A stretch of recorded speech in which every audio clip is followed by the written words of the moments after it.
Cuán firme cimiento se ha dado a la fe de Dios en su eterna palabra de amor. Con el propósito de compartir con usted las inmutables verdades de la palabra de Dios, presentamos A través de la Biblia, un estudio detallado y sistemático de toda la Biblia que le ayudará a conocer lo que Dios ha revelado para nuestro provecho espiritual. Estos estudios bíblicos fueron diseñados y elaborados por el Dr. J. Vernon McGee, versado maestro de la Biblia, quien dedicó la mayor parte de su vida a la enseñanza clara y sencilla de la palabra de Dios. Acompáñenos, pues, mientras avanzamos en nuestro recorrido a través de la Biblia. Cuán firme cimiento la palabra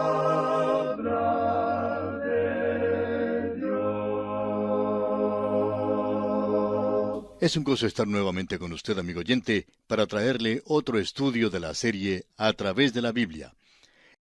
En nuestro programa anterior, amigo oyente, comenzamos un estudio de Moab en el capítulo 15 de Isaías. Ahora nos encontramos en una sección donde existen ciertas cargas o juicios, y aquí se menciona los juicios de Dios sobre 11 naciones que en aquel día se encontraban al lado de la nación de Israel, o que de alguna forma tenían un contacto directo con esa nación. La razón por la cual Dios juzgó a cada nación se presenta de una forma muy directa. Vimos eso cuando comenzamos ese capítulo acerca de Moab. La razón dada allí era el orgullo. Y cuando leímos el capítulo 16, encontramos que la primera cosa que se le pide a Moab que haga, ya que este pueblo estaba subyugado por Israel, era que enviara un cordero al Señor de la tierra desde Sela del desierto. Ahora Sela era la ciudad de Petra, desde Sela del desierto al monte de la hija de Sión, dice. En esa ciudad se había tallado en la roca un altar donde se ofrecía holocaustos.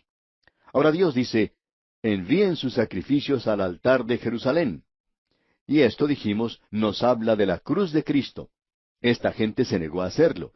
Ellos querían ser religiosos sin reconocer el hecho de que estaban sujetos a una voluntad superior, que ellos eran pecadores ante Dios, y en realidad ese fue el gran pecado contra esta nación. Ahora, en el versículo 6 del capítulo 16 leemos, hemos oído la soberbia de Moab. Muy grandes son su soberbia, su arrogancia y su altivez, pero sus mentiras no serán firmes. La razón por la cual Dios tuvo que rechazar y juzgar a Moab fue debido a que el orgullo de ellos los forzó, digamos, a rechazar la oferta de misericordia de parte de Dios. Dios los hubiera librado. Este pueblo también se negó a dar refugio a la gente de Israel. Eso lo veremos más adelante. Ellos se pusieron a un lado, por así decirlo, fueron juzgados porque en lugar de proteger a sus vecinos y ayudarles, ellos en realidad no dejaban que los fugitivos llegaran a su tierra y se ocultaran. En lugar de ocultarlos, ellos los señalaban. Primero lo hicieron para con los de Asiria, y luego con los de Babilonia, para que ellos los pudieran tomar prisioneros. Esta fue otra de las cosas que trajo juicio contra ellos. Y nuevamente deseamos hacer una aplicación, y el juicio llegó a ellos, como leemos en el versículo 14 del capítulo 16. Pero ahora Jehová ha hablado, diciendo, dentro de 3 años, como los años de un jornalero, será abatida la gloria de Moab con toda su gran multitud, y los sobrevivientes serán pocos, pequeños y débiles. Aquí se nos muestra que el castigo ya estaba señalado para esta nación. Asiria destruyó esa nación, y ese fue el cumplimiento del juicio de Dios contra ellos.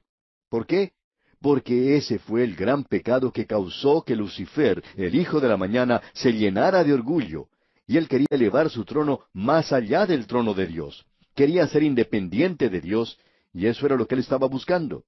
Él quería establecer su propio reino, y nadie dependería de Dios en ese reino. Esa es la posición que toma el liberalismo hoy.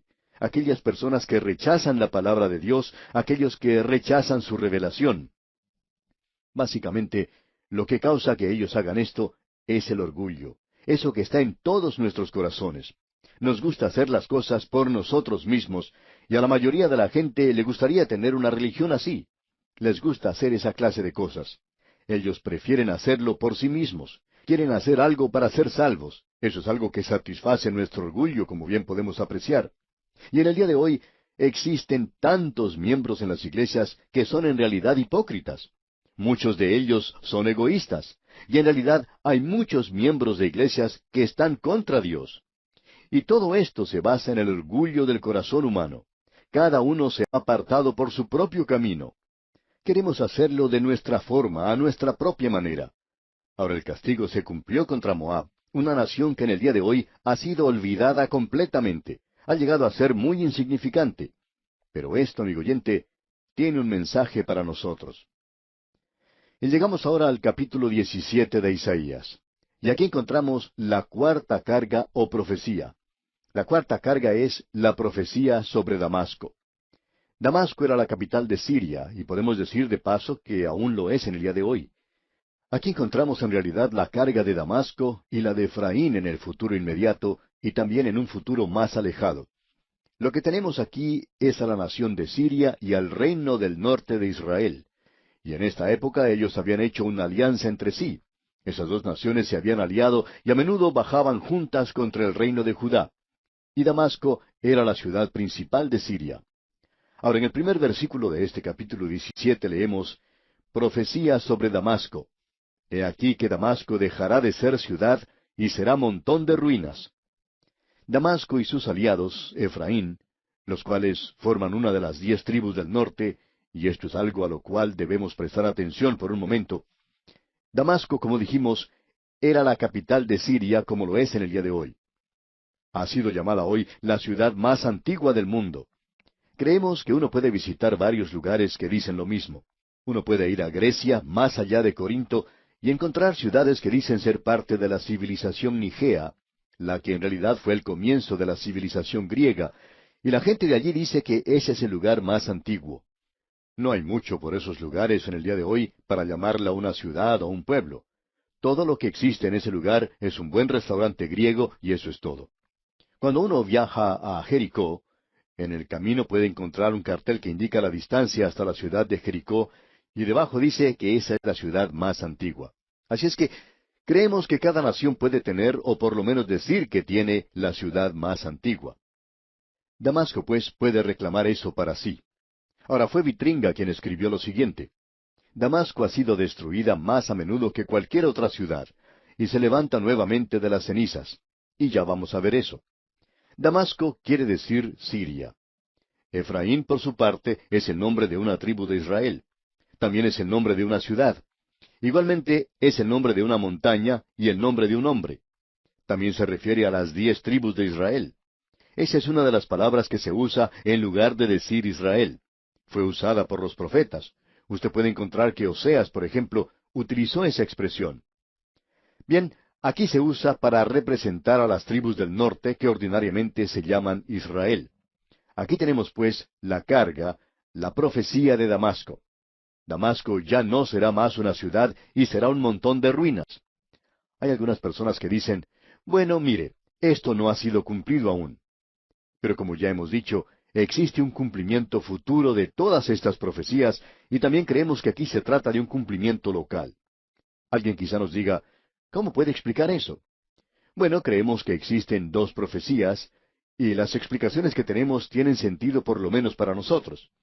La primera de ellas es que los historiadores no siempre dicen las cosas tal cual son. Cierto hombre que escribía historia, no hace mucho, hizo una declaración de que los mentirosos más grandes del mundo eran los historiadores. Los historiadores no siempre han dicho lo correcto al decir que esta es la ciudad más antigua, es decir, la ciudad original de Damasco. Porque en esa zona se encuentran muchas ruinas de una ciudad, y cualquiera de esas ruinas podría haber sido la antigua Damasco. Y probablemente así sea. Damasco es igual a muchas grandes ciudades antiguas. Cuando era destruida en algún lugar, los habitantes siempre podían volver a reedificarla sobre las ruinas. Hay veces en que ellos cambiaban de lugar y la reedificaban en otro lugar. Con algunas ciudades no hacían eso o no sabían hacer eso, a causa de que la gente opinaba que esas ciudades eran sagradas. Jerusalén, por ejemplo, es una ciudad así. Hubiera sido mucho más fácil reedificar la ciudad en otro lugar en la época de Nehemías. Pero eso no se hizo porque había tantas cosas que eran sagradas en conexión con la ciudad antigua. Los historiadores todavía no nos han indicado cuál de las ruinas que existen en ese lugar podrían haber sido de la antigua Damasco. Esa es una de las explicaciones. La otra es que es la ciudad más antigua y que ha soportado las atrocidades de la guerra y que nunca ha dejado de ser una ciudad aun cuando haya cambiado de localidad. Es probablemente la ciudad más antigua en el mundo. Pero esa ciudad que ha sobrevivido cada catástrofe que ha venido a esta tierra, y especialmente a ese lugar que ha visto ejércitos pasar a través de ella y ha podido sobrevivir, no podrá sobrevivir durante el período de la gran tribulación. En ese período será destruida, y como nos dice el escritor aquí, dejará de ser una ciudad. Llegará a ser entonces un montón de ruinas. Y creemos que ambas cosas están correctas en relación a esta ciudad. Son declaraciones verdaderas y por cierto que podemos decir que es profecía cumplida. Ahora el versículo 2 de este capítulo 17 dice, Las ciudades de Aroer están desamparadas, en majadas se convertirán, dormirán allí, y no habrá quien los espante. Esta ciudad de Aroer era un suburbio cerca de Damasco. Esa zona será totalmente destruida. Eso probablemente ha ocurrido con Damasco en el pasado, y probablemente vuelva a suceder. Ahora en el versículo 3 de este capítulo 17 leemos, Y cesará el socorro de Efraín y el reino de Damasco, y lo que quede de Siria será como la gloria de los hijos de Israel, dice Jehová de los ejércitos. Es decir, que el reino del norte de Israel soportará su parte de la carga de Damasco en el juicio a causa de su alianza con esa nación. Se nos dice allá en el segundo libro de Reyes que ambas serán asediadas por ese gran monarca Tiglat-Pileser. Y estas dos naciones fueron llevadas cautivas por el rey Salmanasar. Esto lo vemos en el segundo libro de Reyes, capítulo 17, versículo 6. Esto, por cierto, que es un cumplimiento parcial de la profecía de Isaías. Pero en cuanto a muchas de ellas se refiere, es el cumplimiento total. Debemos decir que para nosotros esto está echando una mirada hacia el futuro. Y por cierto que tenemos un cumplimiento parcial. Muchas veces encontramos eso en la palabra de Dios. Ahora, en lo que resta de este capítulo, vemos que el cumplimiento de este castigo se realizará.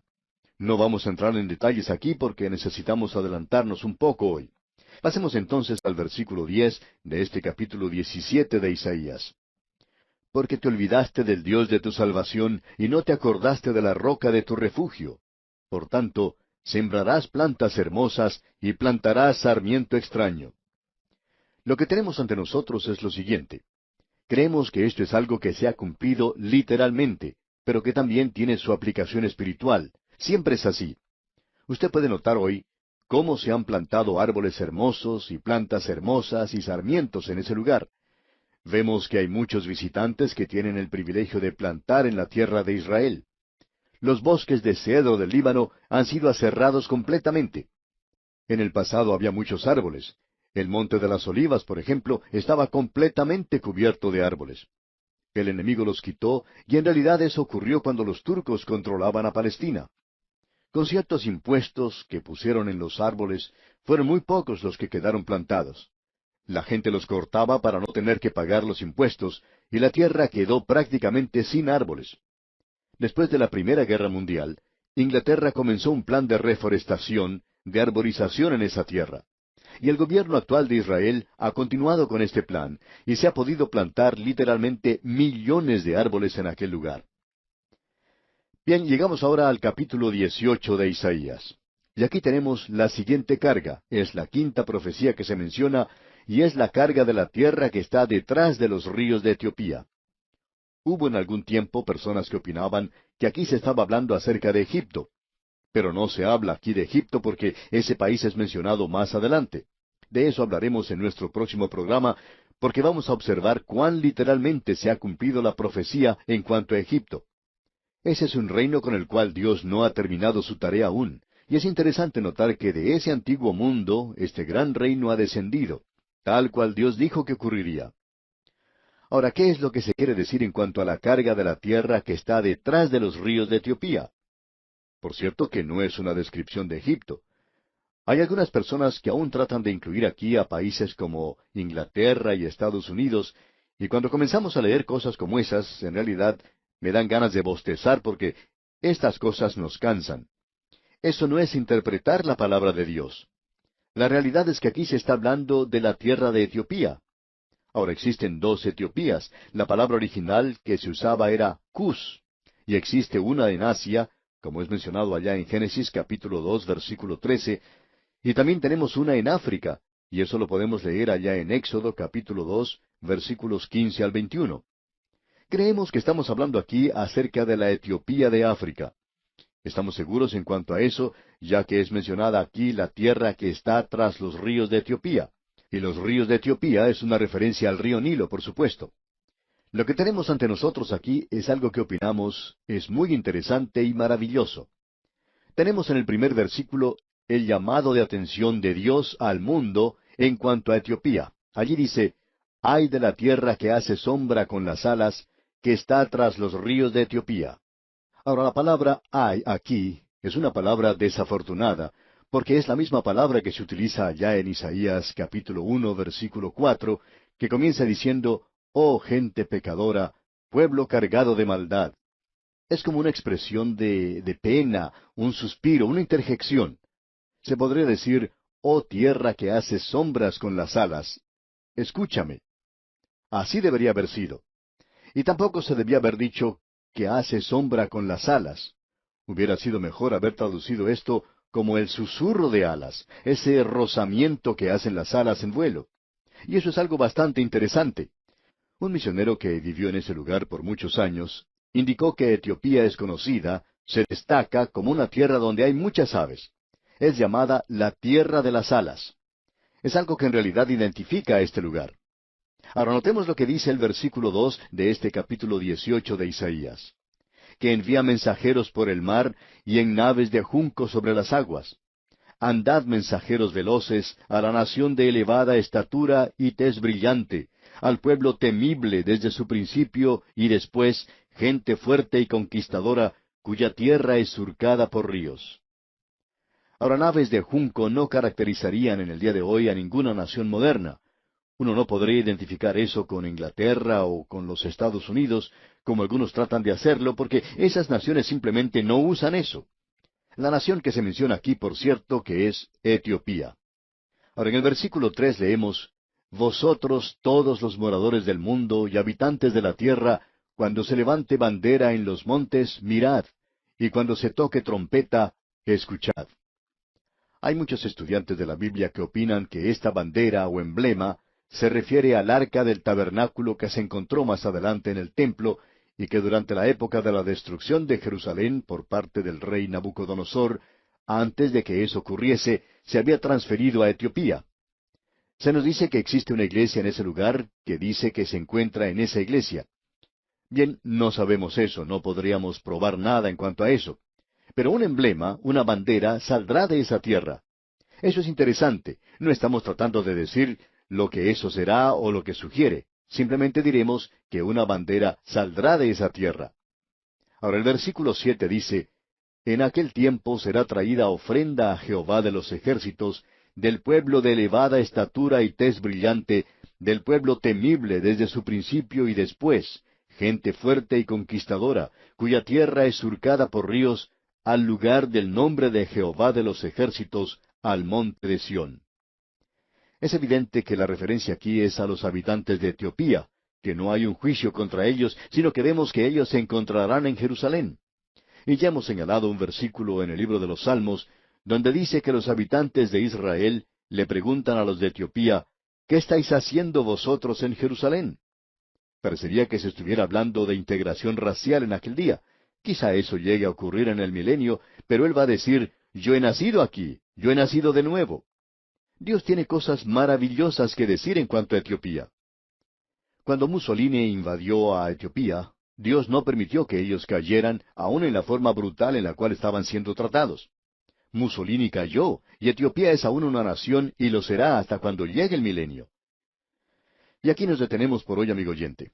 En nuestro próximo programa comenzaremos a estudiar el capítulo 19 de este libro de Isaías, donde daremos consideración a la profecía sobre Egipto.